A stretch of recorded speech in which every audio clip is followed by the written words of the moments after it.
Hi everyone! Today I'm going to talk about what mindfulness is in a nutshell, and I'm also going to talk about some mythbusters and some barriers of practicing.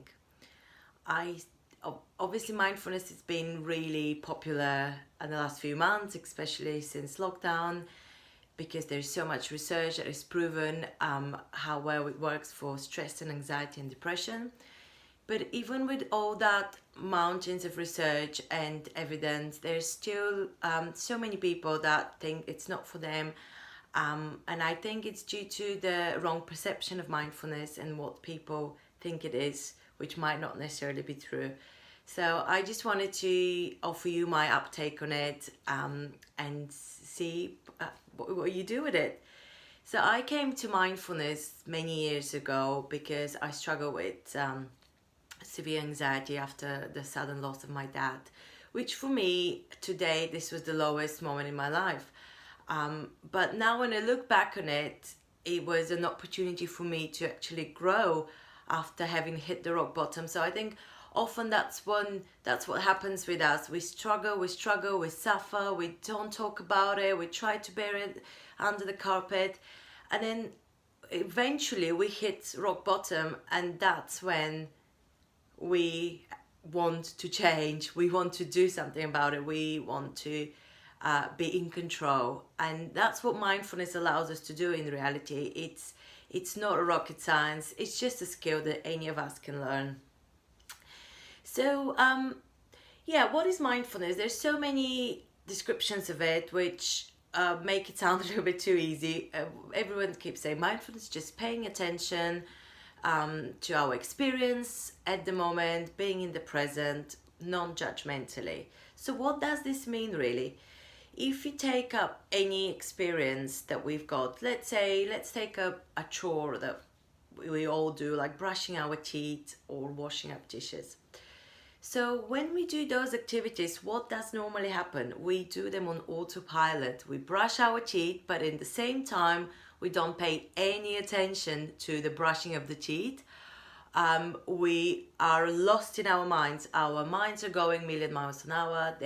We think of all sorts of things, and then eventually we stop brushing our teeth. We not even remember. We might think, did I brush them? Did I not? Or sometimes has it happened to you that you go in the shower and you just forget to shampoo your hair. You just wet your hair and then you come out because you're so lost in your mind that you're not paying any attention to what you're doing.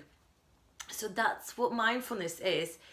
It's actually paying attention to those senses. So in reality, with brushing teeth, what would that look like? That would look like you quite curious about the whole process. You pay attention to the texture of the toothpaste in your mouth, the vibration of the toothbrush if it's electric or even manual. Just noticing how it feels to move your hand, or how it feels to have the texture and the taste of the toothpaste in your mouth.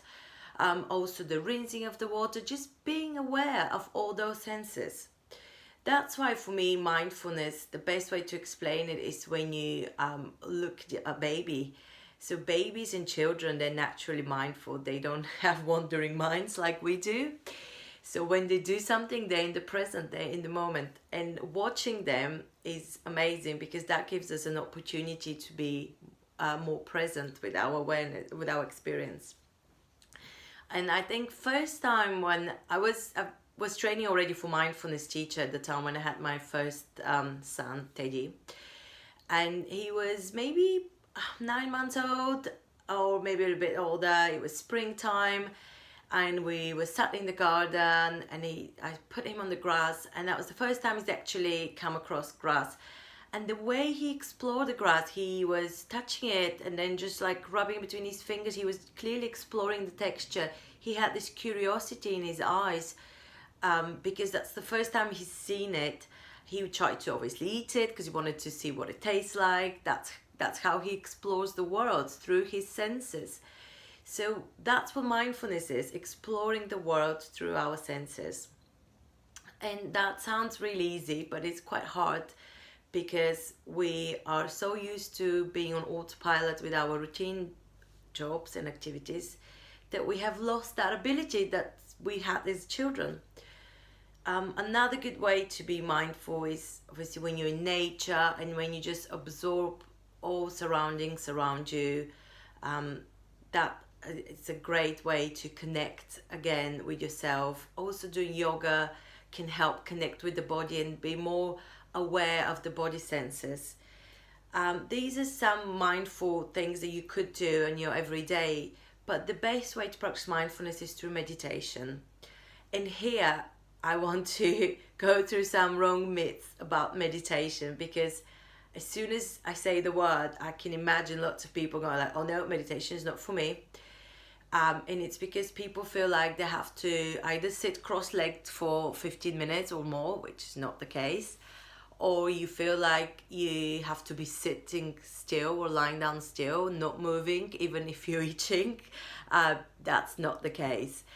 So mindful meditation is by focusing on one thing. For example, focusing on the breathing. That's the most common way. So you focus on all the sensations of the body as you breathe in, and that's the rise and the fall of the abdomen, the chest. Literally, you can feel, the more you tune in, you can feel all those subtle movements of the body when we breathe. And by focusing on this, we are being mindful. So when we start sensing, our minds are less busy, because when the mind is, so there is this paradox, the mind can't think at the same time as when it's sensing. So we say more sensing, less thinking, and it's because that's how we work. That's why it calms you down, because when you're focusing on your senses, you're not going to be in your head with that constant chatter. But of course, you can only do that for a few seconds, and then the mind will start wandering. But that's okay. That's what minds do. And then you will make a note of it. But then after that, you will go back to the breath. And when you do that, you're being mindful again. And that moment when you catch your mind wandering, it's a real aha moment when you've actually been mindful. So when you do that formally as a meditation, you learn to notice your thoughts. You don't just take them for something that needs to be going there all the time, like having the TV on all day long as a background noise. No, they're just thoughts that come in and go, just like clouds passing in the sky. They come in, eventually they go. But what happens normally, we get caught up by those thoughts. We start believing them. So let's say we have an anxious thought, oh my God, what if I get fired tomorrow? Because obviously now it's a really uncertain time, so it's normal to worry about these things. And then as soon as that thought comes in, what will happen is that will trigger so many other negative thoughts, and eventually you'll feel really anxious, and you'll have that emotional response. You'll be really worried about your job. You might have the shortness of breath. You might have any other anxiety symptoms. So with mindfulness, you just notice that thought and you say, okay, that's what's going on at the minute. Hello, thought, bye-bye. And you let it go. And of course, that's not that easy. And that's why practicing meditation helps you to develop that skill. So then later on, when you're not meditating, you can apply this type of attitude towards your thoughts in your everyday life. Another really good aspect of mindfulness is acceptance. And I'm not saying acceptance is a passive thing that you just shrug your shoulders and be like, that's what it is right now. No, acceptance it's the only way really to progress. So when things are tough, and sometimes there's not much you can do about it. Let's say you were made redundant. I mean, was made redundant a few months ago. I know how it feels. So it's just not going to be okay for a while. And it's okay to not feel okay. And accepting that and allowing yourself to experience that sadness of losing a job, the worry inevitably. But when you accept something, you accept that that's the situation at the minute. You accept that it's not great, but you don't go into this other down spiral when you start catastrophizing anything in the future, when you start having what if thoughts, and you start predicting the worst possible scenarios. So accepting means you just accept the situation at the moment and you do what you can to make it better. And until then, you just let it be. Instead of trying, so there are two scenarios where what we normally do. Instead of accepting something, we normally either try to resist it, we hide from it, or we just say, if I don't look into it, it doesn't exist. Unfortunately, what we resist persists. So the more you try to push something away and hide from it, the louder it starts shouting at you eventually, and you'll feel so overwhelmed because you just can't hide from it.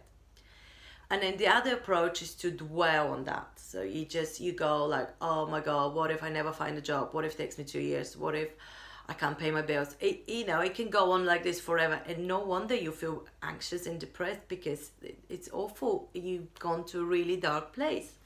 And that's what causes suffering. That resistance or dwelling on our unpleasant experience is what creates extra layers of suffering.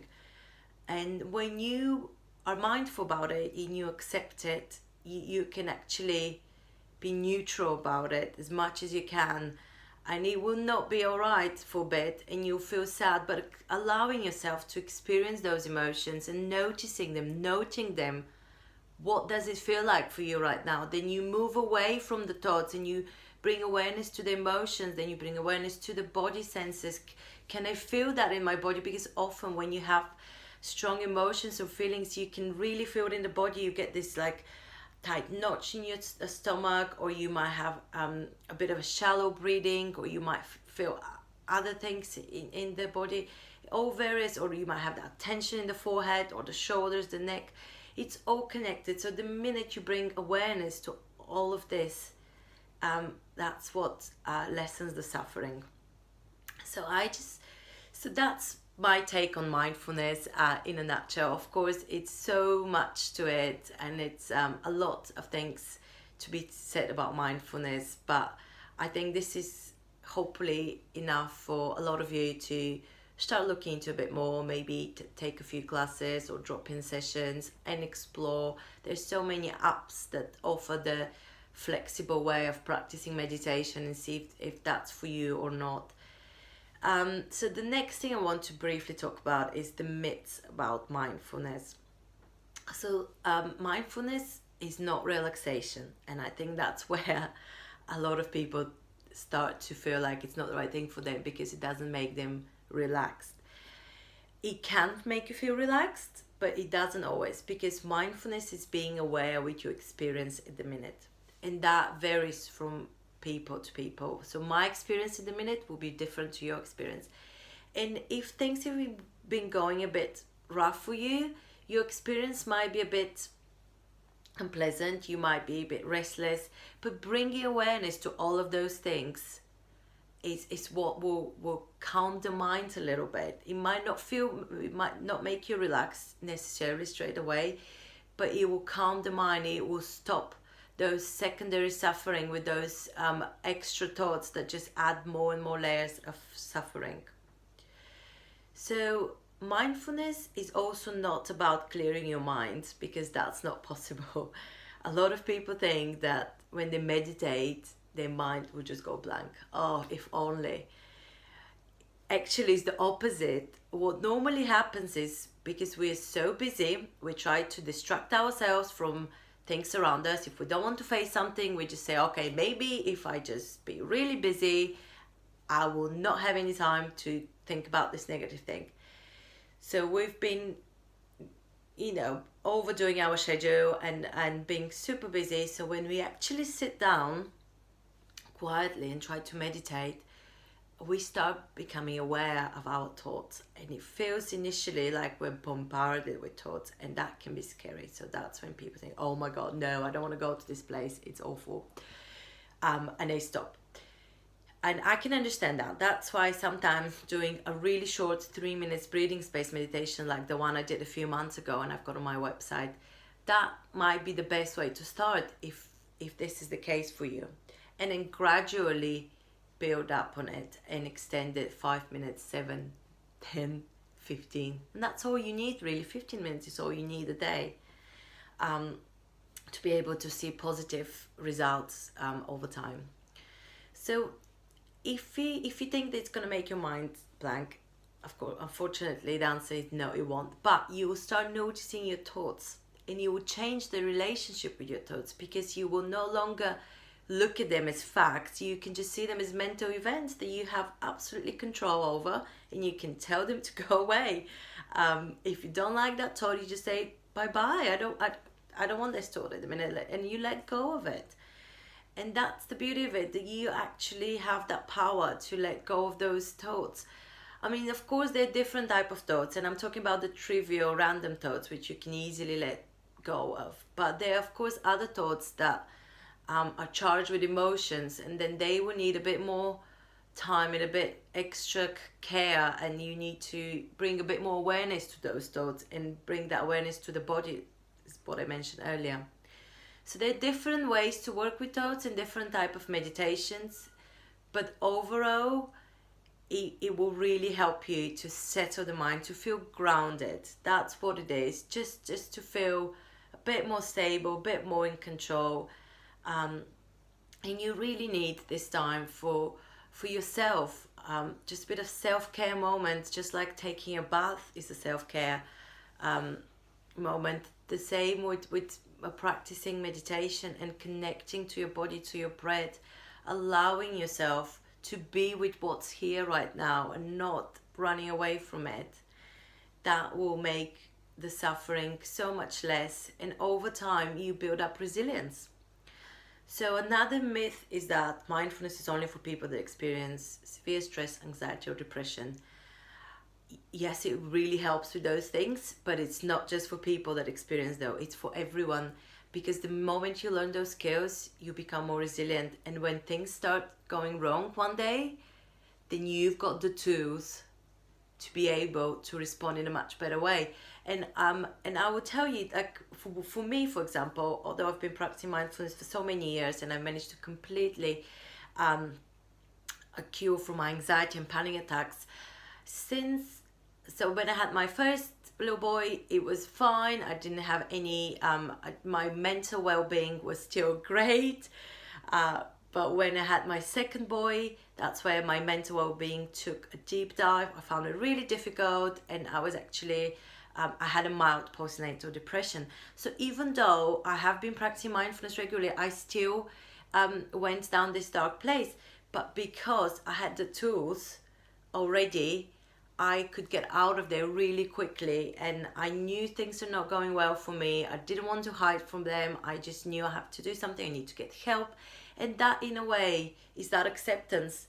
I need to get help, and that's okay. I'm not alone there, and I'm not scared to talk about it. I'm not ashamed of it. We all go through different sufferings. And in 2 months, I was feeling so much better, and it's been great.